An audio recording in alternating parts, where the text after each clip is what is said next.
கொண்டுறதா இருந்தது, எய்ம்ஸ் கொண்டுறதா இருந்தது. அதெல்லாம் வந்து இவங்க கொண்டு வந்துட போகிறாங்கன்னு செங்கல் தூக்கி சுற்றினாங்க. அதெல்லாம் விட இவர் எக்கச்சக்கமாக கவர்மெண்ட் ஹாஸ்பிட்டல்ஸு என்னென்னமோ பண்ணார், ரிசர்வேஷன்ஸ் கொடுத்தாரு. அதனால கவர்மெண்ட் ஸ்கூல்ஸில் மெடிக்கல் இதெல்லாம் வராங்க. அதெல்லாம் பார்த்துட்டு நாங்கள் அவரே கண்டினியூ பண்ணால் கொஞ்சம் ஸ்ட்ராங்காக இருக்கும். ஏன்னா உங்களுக்கு பழைய இதில் வந்து அமாவாசை பௌர்ணமி ஆனால் மந்திரி பதவியெல்லாம் போய்கிட்டு இருந்தது. அதெல்லாம் இல்லாமல் ஓரளவுக்கு ஸ்ட்ராங்காக கொண்டு போகிறது ஒரு பெரிய விஷயம். அதெல்லாம் அவர் பண்ணனால நம்ம எனக்கு தனிப்பட்ட முறையில் எடப்பாடிங்கிற ஒரு முதலமைச்சர் ஆனதுக்கப்புறம் தான் தெரியும். எடப்பாடிங்கிறது யாருமே தெரியாது. அதுக்கப்புறமும் எடப்பாடிக்கிட்ட நான் வந்து ஒரு 2 தடவை 3 தடவை ஏதாவது வீட்டு ஃபங்க்ஷனாக இருந்தால் இன்விடேஷன் கொடுக்க போயிருப்பேன், இல்லை நியூ இயர்க்கு ஒரு தடவை போயிருக்கேன், அவ்வளோதான். அதுக்கப்புறம் அவருக்கு எனக்கு சம்மந்தமே கிடையாது. எதுக்காக சொல்கிறேன்னா ஒரு கட்சியை காப்பாற்றிட்டு போகிறாங்க. என்ன ஒவ்வொரு தடவையும் ஒவ்வொருத்தருக்கும் ஒரு செல்ஃபிஷ்னஸ் இருக்கும். அதனால தப்பாக சொல்லுவாங்களே தவிர ஒரு தலைமைன்னு நம்ம ஏற்றுக்கிட்டோம், அது கண்டினியூ ஆகணும். அதுக்கப்புறமா நீங்கள் முடிவு பண்ணுங்கள். இப்போ நம்ம வந்து அடுத்த தேர்தலோ வரும்போதோ நம்ம கட்சியை இருக்குன்னு நிரூபிக்கணும். அதனால தான் நாங்கள் சப்போர்ட் பண்ணுறோமே தவிர இவர் நல்லவர் அவர் நல்லவர் நான் சொல்ல வரல. கண்டினியூவான ஓகே. வெளியில் போகிறவங்கள என்ன பிரச்சனை, வா உள்ளே இருன்னு சொல்றதை விட்டு போறையா கிளம்பு அப்படின்னா அது சிவி சண்முகம் சொல்கிறாரு. அந்த சிவி சண்முகம் தான் நிறைய பேர் விரட்டினாரு. நீங்களே பார்த்துருப்பீங்க. ஓபிஎஸ்க்கு எதிராக பொதுக்குழு கூட்டு நடத்துகிற போது முனுசாமி வந்து ஆதரவு கொடுத்து உட்கார்ந்துருக்காரு. அவரை மேடையிலே அசிங்கப்படுத்தினார் அந்த சிவி சண்முகம். அவரை அடிக்கிற மாதிரிலாம் போய் பேசினார். சசிகலா சொல்றாங்க இனிமே கட்சி ஒன்னாயிரம், எல்லாத்தையும் ஒன்று சேர்ப்போம். யாரு? சசிகலா நேத்திக்கு பிரஸ் மீட் வச்சிருக்காங்க. சசிகலாங்கிறவங்க முதல்ல இத்தனை பேர் எலெக்ஷன்ல எதிர்த்து அதிமுகவுக்கு எதிர்த்து நிற்க வச்சதே அவங்க தப்பு. அவங்க உண்மையான எம்ஜிஆர் மேலேயோ கட்சி மேலேயோ பாசமே கிடையாது அவங்களுக்கு. ஒரு அறிக்கை விட்டுருக்கலாமே நேற்று உடனே நீங்க. அதுதான் நான் சொல்ல வரேன் இன்னைக்கு. அதனால தான் நான் வரேன். நேற்றுக்கே நான் கேட்டேன், இன்னைக்கு தான் அரேஞ்ச் பண்ணாங்க, அதனால இன்னைக்கு பேசுறேன். சசிகலா ஒரு பொம்பளையே அந்த கட்சியை வந்து நாங்கள் அழிக்கணும்னு தான் நினைக்கிறாங்களே தவிர செல்ஃபிஷ், அவங்க ரொம்ப செல்ஃபிஷ். சார் நீங்கள் சொல்கிறீங்க இப்போ இவர் சிவி சண்முகமும் வேலுமணியும் வந்து பார்த்தீங்கன்னா கட்சிக்கு உண்மையா இல்லை அப்படின்றீங்க. சார் கட்சிக்கு இல்லை சார். அவங்க ஒரு குற்றச்சாட்டு ஒன்று வச்சிருக்காங்க ப்ரெஸ் மீட்டில். என்னன்னா எடப்பாடி அவர்கள் தான் வந்து பார்த்தீங்கன்னா டிஎம்கேயோட அண்டர்டேக்கிங் பண்ணி அந்த எலெக்ஷன் ரிசல்ட் அப்போ வந்து எங்கள்கிட்ட பேசினாரு, அதனால தான் நாங்கள் இந்த எதிர்ப்பு தெரிவிக்கிறோம் அப்படின்னு சொல்லிட்டு ஒரு குற்றச்சாட்டு வச்சிருக்காங்க. இதுக்கு உங்களோட பதில் என்ன? யார் டிஎம்கேயோட அண்டர்டேக்கிங் வச்சிருக்காங்க? சார் அவர் முதல்ல ஆதரவு கொடுக்க போகிறதுக்கு முன்னாடி, சட்டசபையில் போய் ஆதரவு கொடுக்கறதுக்கு முன்னாடி இந்த மாதிரி பேசியிருந்தா ஏதாவது ஒரு விஷயம் இருக்கான்னு நம்ம நினைக்கலாம். நீ நேராக ஓடி போய் சட்டசபையில் போய் அவருக்கு பொன்னாடை போத்துறதும் அவருக்கு வீட்டுக்கு வந்து அவர் உங்களை பார்க்குறதும் இது பண்ணிட்டு இருந்தா அப்போ வந்து நீ சொல்கிறதெல்லாம் என்ன? அப்போ நீ வந்து உன்னுடைய இதை செல்ஃப் டிஃபெண்ட் பண்ணுற என்ன? அதனால அவர் முதல்ல அதை சொல்லிட்டு அப்புறமா போய் ஆதரவு கொடுத்துருக்கணுமே தவிர நேராக போய் அவர் வீட்டில் இவர் போகிறாரு, இவங்க சொல்கிற மாதிரி என்னென்னமோ போகுது, அதுக்கப்புறம் இவர் போய் பொன்னாடை போத்துறாரு. அதுக்கு பண்ணுறதுக்கு அவர் சொல்கிறதுல என்ன டிஃபென்ஸ் இருக்குது? அது இல்லாமல் அவங்க சொல்கிறாங்க அவருக்கு பவர் இல்லை, இவருக்கு பவர் இல்லை, பழைய டேட் போட்டு கையெழுத்து போட்டு இவங்க பேசிக்கிட்டு இருக்காங்க. சார் இப்போ இத்தனை பேர் பிரிஞ்சு போனாங்கல்ல, இப்போ ஏடிஎம்கேலேருந்து போனாங்க இல்லையா, அவங்க ஒருத்தரை கூட நீங்கள் பார்த்தோ இல்லை வேற விதமாவோ பேசவே இல்லையா? இப்போ நீங்கள் இவ்வளோ விஷயம் பேசுறீங்கல்ல, அதை நீங்கள் ஒருத்தரை கூட ட்ரை பண்ணி பார்த்து பேசவோ சொல்லவோ ட்ரை பண்ணல? எனக்கு வந்து பழைய முத்துசாமி ஐயா இருக்காங்க, ஜெயஸ்ரீ பிரபாகரன் சார் இருக்காங்க, அதுக்கப்புறம் ஓபிஎஸ் கிட்டே நிறைய தடவை பேசியிருக்கேன் நான். எல்லாருக்கிட்டையும் நம்ம வந்து அரசியல் வந்து அவங்ககிட்ட பேசும்போது அவங்களுடைய நிலைப்பாடை சொல்லுவாங்க. அது நமக்கு ஒத்து வராத போது நம்ம அவங்ககிட்ட போய் அதை வற்புறுத்த முடியாது. அப்போ ஏன் இப்போ அதே விஷயம் தானே இப்போ எங்ககிட்ட நீங்கள் வந்து ப்ரெஸ்ஸில் சொல்லும் போதும் அதே விஷயம் தானே? அதே விஷயம்தான். பட் இப்போ இருக்கிற சிச்சுவேஷன் வந்து ரெட்டையிலேயே முடக்கணுங்கிற லெவலுக்கு அவங்க பிஹேவ் பண்ணிட்டு இருக்கிறது தான் எங்களுக்கு கஷ்டமாக இருக்குது. இது நீங்கள் கட்சியை விட்டு போங்க, நீங்கள் தயவு செஞ்சு நீங்கள் கட்சியை விட்டு போங்க. உங்களுக்கு உங்களால் போய் ஓட்டு கேட்க முடியும், ஜெயிக்க முடியும்னா போங்க. ஏன்னா உங்களோட எம்எல்ஏ போஸ்ட் போயிடுச்சுன்னா நீங்கள் உங்களை யாருமே திரும்பி பார்க்க மாட்டாங்க. நாளைக்கு நீங்கள் தோற்றிங்கன்னா அவங்க ஜெயிச்சுட்டு போகிறாங்க, அவங்க கண்டினியூ பண்ண போகிறாங்க, நீங்கள் வந்து ரோட்டில் விட போடுவீங்க. அந்த மாதிரி நிறைய நடந்திருக்கு. அதனால் அவங்களுடைய தப்பு அவங்களே தான் உணரணும். இது வந்து பொதுப்படையாக அந்த பொதுக்குழு உறுப்பினர்கள் செயற்குழு உறுப்பினர்களை வந்து கன்ஃபியூஸ் ஆகி அங்கேயும் இங்கேயும் போயிடக்கூடாதுங்கிறதுனால ரெட்டையில் பேண்ட் ஆகிடுச்சுன்னா உங்களுக்கு அந்த பொதுக்குழுங்கிறதே மரியாதை இல்லாமல் போயிடும். அதை வந்து கெடுத்துக்காதீங்க. இன்றைக்கி நம்ம ஸ்ட்ராங்காக இருக்கணும். யார் போகிறாங்கன்னு நினைக்கிறாங்களோ அவங்க ரிசைன் பண்ணிவிட்டு போங்க, நீங்கள் வெளியில் போயிடுங்க. உங்களுக்கு ஆதரவு வந்து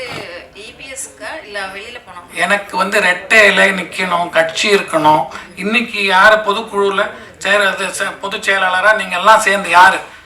தங்கமணி, இவர் வெளியே போனவங்க எல்லாரும் வெளியே போனாங்கன்னா எலெக்ஷனுக்கு முன்னாடி என்ன இருந்தது, யார் வந்து கையெழுத்து போட்டாங்க உனக்கு எம்எல்ஏ சீட்டுக்கு கேண்டிடேட்டாக நிற்கிறதுக்கு, அந்த இது நம்ம அடுத்த ஒரு 6 மாதத்துக்கு நம்ம என்ன நடக்குது, இப்போ ரூலிங் பார்ட்டி என்ன பண்ண போகிறாங்கங்கிறத பார்க்குற வரைக்குமாவது நம்ம ஒத்துமையாக இருக்கணும்.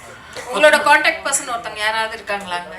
உங்களுக்குன்னு ஒரு கான்டாக்ட் பர்சன் இருப்பாங்கல்ல, யாருமே இல்லையா? ஒரு கூட இல்லையா? எனக்கு எல்லாருமே கான்டாக்ட் பர்சன் சார், எல்லா கட்சியிலும் எல்லாருமே இப்ப இருக்காங்க. நேர்ல பார்த்து ஒரு விஷயத்தை கன்வே பண்ண முடியாத விஷயத்த இப்ப பிரஸ்ல சொல்லி பொதுப்படையா ஒரு விஷயத்தை சார், சொல்லி இது நான் சொல்றது மாற்றம் வரும்னு நீங்க எதிர்பார்க்கறீங்க? எனக்கு வந்து எல்லாமே எம்ஜிஆருடைய பக்தர்கள்லாம் வந்து கட்சி ஒத்துமையா இருக்கணும்னு விரும்புறாங்க. பொதுக்குழு செயற்குழு உறுப்பினர்கள் வந்து யார பொதுச் செயலாளரை இப்போ தேர்ந்தெடுத்திருக்காங்களோ அவங்களுக்கு கூட இருக்கணும். இல்லைன்னா நம்ம கட்சி இன்னுமே once and for all finish வரத்துக்கு சான்ஸே கிடையாது. இதை வந்து அவங்க தப்பு பண்ணாங்கன்னா நீங்கள் முடிஞ்சு போச்சு. அப்போ நீங்கள் போகிறது வந்து ஏதோ அந்த 5 நிமிஷம் உங்களுக்கு கிடைக்கிற சுகத்துக்காக போகிறீங்கிற மாதிரி தான்.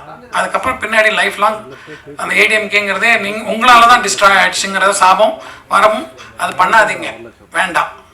இத்தனை வருஷம் இல்லாம இப்ப திடீர்னு நீங்க இந்த மாதிரி வந்து சார், இன்னைக்கு தான் தேர்தல் முடிஞ்சது, இப்போதான் அந்த பிரச்சனை வருது. பிரச்சனை வரும்போது தான் நாங்கள் பேச முடியும். வணக்கம் சார்.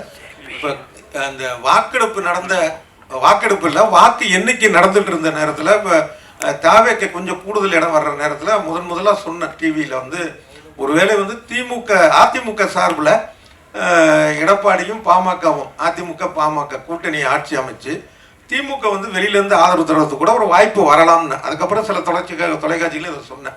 ஆனால் அதற்கான முயற்சிகள்லாம் நடந்ததா ஒரு பேச்சு இப்போ இருக்குது. சிவி சண்முகம் கூட சொல்லியிருக்கிறாரு. அப்படி நடந்திருந்தால் நீங்கள் ஆதரிச்சிருப்பீங்களா? திமுக ஆதரவோடு அதிமுக அரசு அமைகிற மாதிரியானது நடந்திருந்தால் நீங்கள் அதை ஆதரிச்சிருப்பீங்களா? அதிமுகங்கிறது வந்து நான் சின்ன வயசுலேருந்தே வந்து எங்களுக்கு கருணாநிதி அப்படிங்கிற ஒரு பிம்பம் வந்து பிடிக்கவே பிடிக்காது. என்ன, எங்கள் அப்பாவெல்லாம் அவர் ரொம்ப ஆசையாக எந்த காலத்துலேயுமே எங்கள் அப்பா பேர் சொல்லி கூப்பிடுவார், மணின்னு சொல்லுவார். அவர் ஜானகியம்மா இறந்ததுக்கப்புறம் அவர் முதலமைச்சர் ஆகும்போது எங்கள் அப்பாவை எல்லா ஃபங்க்ஷனுக்கும் கூப்பிடுவார். எங்கள் அப்பா மேலே பாசமாக இருப்பார், எல்லாமே இருக்கும். இருந்தால் கூட நான் வந்து எங்களுக்கு சின்ன வயசுலேருந்தே எங்களுக்கு ஒரு இது என்னென்னா இதுதான் அப்படிங்கிற மனசில் இருப்போம். கண்டிப்பாக வந்து அவங்கக்கிட்ட எல்லாருக்கிட்டையும் எனக்கு ஃப்ரெண்ட்ஷிப் இருக்குது. எல்லாருமே என்கிட்ட ஆசையாக பேசுவாங்க, நானும் எல்லாருக்கிட்டையும் பேசுவேன். பட் ஆனால் கடைசியில் போய் நிற்கிறது வந்து ரெட்டை இலைக்கு தான். இப்போ எம்ஜிஆர் இருந்தப்ப இருந்த அதிமுக இப்போ இல்லை, கருணாநிதி இருந்தப்ப இருந்த திமுக இப்போ இல்லை. அடுத்தடுத்த மனிதர்கள் வந்துட்டாங்க, சின்னம் கட்சி இதெல்லாம் தாண்டி. அப்போ இன்னும் அந்த மாதிரியான ஒரு முரண்பாடு இல்லை ஒரு பகை உணர்வு தேவையா? பகை உணர்வு தேவையாங்கிறது வந்து இந்த 5 வருஷம் அவங்க திமுக ஆட்சி நடந்திருக்கு. அப்போது வந்து ஏடிஎம்கேங்கிறது வந்து ஒரு எதிர்கட்சியாக செயல்பட்டுருக்காங்க. என்ன, அதனால் ஒவ்வொருத்தரும் அந்த பழைய 72 கட்சியில் இருக்கிறவங்கலாம் எவ்வளோ கஷ்டப்பட்டாங்கங்கிறது எங்களுக்கு கண்கூட நானே பார்த்துருக்கேன். அதனால் எங்களோட மைண்ட் செட் வந்து எப்பவுமே வந்து நீங்கள் உங்களுக்கு நல்லா தெரியும், சுலோச்சனா சம்பத் அம்மா வந்து நாங்கள்லாம் ஜானகியம்மா கூட டெய்லி ஒரு நாள் விட்டு ஒரு நாள் வந்து எம்ஜிஆர் இறந்ததுக்கப்புறம் அவங்க வந்து அவங்க கூட வந்து வீட்டில் பாய் போட்டு கீழே படுத்திருப்பாங்க. நாங்கள் என்ன இவ்வளோ பெரிய ஆள், அவங்க தான் வந்து அவங்க வீட்டுக்காரர் தான் வந்து டிஎம்கேக்கு வந்து முதல்ல இதாக வர வேண்டியவர். அவங்களே வந்து எங்கள் கூட குழந்தைங்களில் ஒருத்தராக வந்து விளையாடிக்கிட்டு வந்து படுத்திருப்பாங்க. அவங்க வந்து அதிமுகவில் இருக்கும்போது அவங்க பையன் இளங்கோவுடைய கல்யாணத்துக்கு இவங்க போகல. அப்போ வந்து அந்த ஆளுமைக்கு கட்டுப்பட்டு அவங்க இருந்தாங்க. அதே மாதிரி உங்களுக்கு இவர் தெரியும், ஸ்ரீவில்லிபுத்தூர் தாமரக்கனி, அவருடைய இறப்புக்கு அவருடைய பையன் போகல, அவர் மந்திரியாக இருந்தார். தமிழ்ச்செல்வனோ என்னமோ ஒரு பேர், இன்ப தமிழ்ச்செல்வன். தம்பிதுரை வந்து தன்னுடைய மகள் திருமணத்துக்கு போல, ஏன்னா சம்பந்தி மாற்று கட்சியை சேர்ந்தவர் அப்படிங்கிறதுனால. ஆனா இதெல்லாம் வந்து ஒரு நாகரிகமான விஷயம் நினைக்கிறீங்களா? இல்லை, எம்ஜிஆர் இருக்கும் போதே அது நடந்ததுங்க. எம்ஜிஆர் இருக்கும்போது கே வந்து ஒரு இதில் போய் கல்யாணம் பண்ணியிருக்கான், அவங்க சொந்தத்தில் ஏதோ கல்யாணம் பண்ணிட்டு அந்த கல்யாணத்துக்கு கூப்பிட்றாரு. எம்ஜிஆருக்கு அப்போ உடல்நிலை சரியில்லாத நேரம்.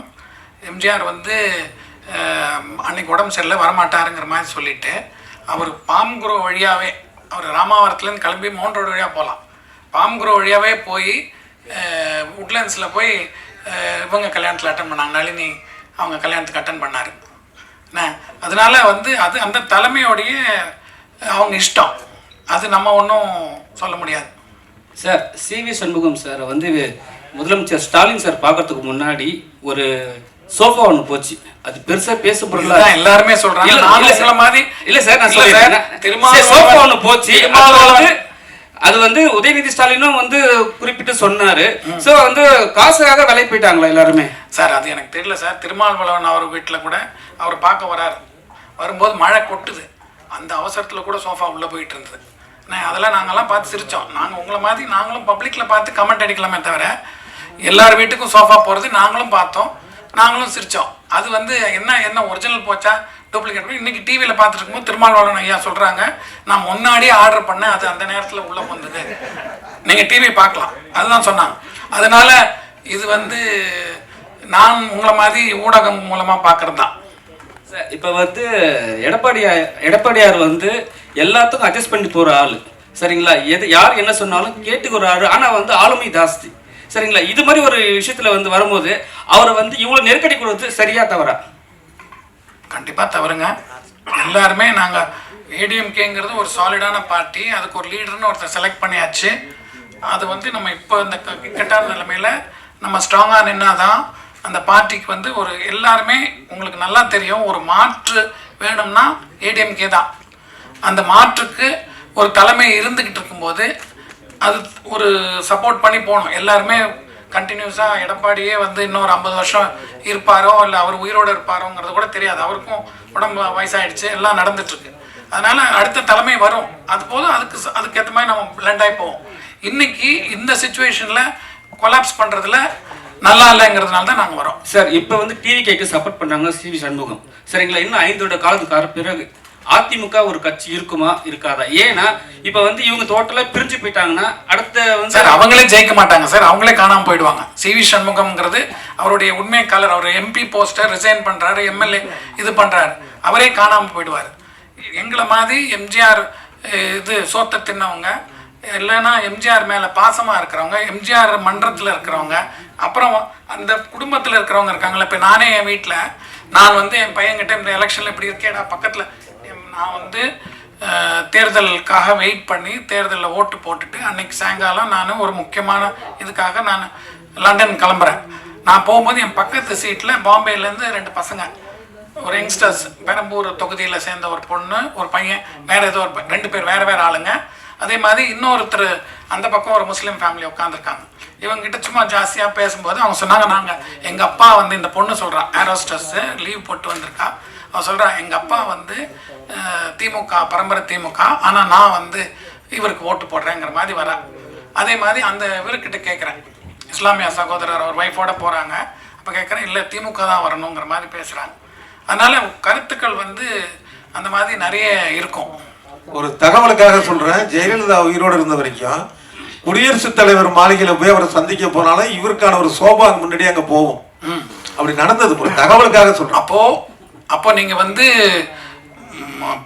சிம்பிளாக இல்லை. இப்போ வர சீஃப் மினிஸ்டர் வந்து சிம்பிளாக இருக்க மாட்டார். ஒரு ஃப்ளோர் பூரா அவர் போனால் புக் பண்ண போகிறாரு, நம்ம நாட்டு பைசாவை பூரா காலி பண்ண போகிறாரு. அப்படி தானே சொல்ல வரீங்க சார்? அதான் நானும் அந்த தகவல் சொல்கிறேன். அப்போ சிம்பிளான மாற்றம் கிடையாது. இது வந்து 50 வண்டி போகும், சோஃபா போகும், அப்புறம் நம்ம நம்பிக்கை போட்டவங்களுக்கெல்லாம் நாம சாத்திட்டு போவாங்க. சார் இப்போ நீங்கள் சொன்னீங்க சிவி சண்முகமா வேலுமணி இவங்களாம் வெளியில் வந்துட்டாங்க அப்படின்னா கண்டிப்பாக அவங்களுக்கு வேல்யூ இருக்காது அப்படின்னீங்க. இதுவே வந்து போன ஆட்சியில் வந்து பார்த்தீங்கன்னா ஓபிஎஸ் அவர்கள் அதிமுக சார்ந்து ஒரு விஷயம் பதிவிடும் போது எடப்பாடி அவர்கள்லேருந்து எல்லாருமே குரல் கொடுத்தாங்க. அதிமுக சார்ந்து எந்த ஒரு கருத்தும் நீங்க பதிவிடக்கூடாது அப்படின்னு சொல்லிட்டு அவங்களுக்கு அகெயின்ஸ்டா குரல் கொடுத்தாங்க.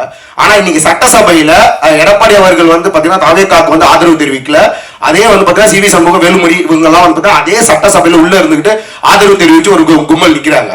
ஆனா இந்த இடத்துல எந்த ஒரு குரலும் கொடுக்கல எடப்பாடி அவர்கள். அப்ப சிவி சண்முகம் வேலுமணி இவங்களோட செயல்பாடுக்கு பயந்துட்டாரா எடப்பாடி அவர்கள்? சபநாகரிகம் ஒன்று இருக்கு சார். உங்கள் கட்சி ஆளே திடீர்னு பிஹேவ் பண்ணும்போது அவருக்கு வந்து எக்ஸ்பீரியன்ஸ் இருக்குனால அவர் காமாக இருக்காரே தவிர, சிவி சண்முகம் நீங்களே பார்த்துருப்பீங்க டிவியில் பிஹேவ் பண்ணுறதும் விஜயபாஸ்கர் ஓடுறதும். அப்போ அந்த சீப் பிஹேவியர் பண்ணும்போது இவரும் அதுக்கு ஈக்குவலாக போய் பண்ணால் அப்போ நீங்கள் வந்து ஒரு சீஃப் மினிஸ்டராக பார்த்து அவருடைய டெக்காரமை வந்து கெடுக்கிற மாதிரி ஆகிடும். அவர் வந்து முதல்ல ஒரு எம்எல்ஏவாக இருந்தால் அது வேறு பிஹேவியர்.